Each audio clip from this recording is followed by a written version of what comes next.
শবে বরাতের রাত যেভাবে কাটাবেন মনোযোগ সহকারে ফুল ভিডিওটা দেখুন।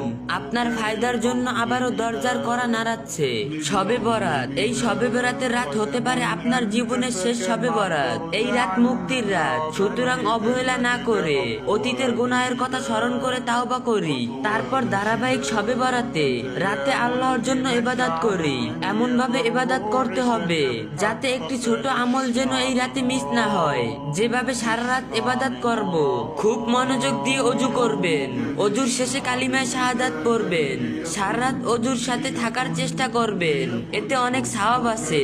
মাগরিবের আজান হলে মনোযোগ দিয়ে আজানের জবাব দিব, তারপর দুরূদ পড়ব, এরপর আজানের দোয়া পড়ব খাস দিলে, তারপর খুব বিনয় নম্রতার সাথে মাগরিবের নামাজ পড়ব। 2 রাকাত করে 6 রাকাত আওয়াবিন নামাজ পড়ব। মাগরিবের ও আওয়াবিনের নামাজের ফাঁকে বা পরে সন্ধ্যার জিকির ও আমলগুলো করব 15 মিনিট। তারপর সূরা ওয়াকিয়া পড়বেন, তারপর ইসলামিক বই পড়বেন এশার আগ পর্যন্ত, যাতে ইবাদতের প্রতি আগ্রহ আসে।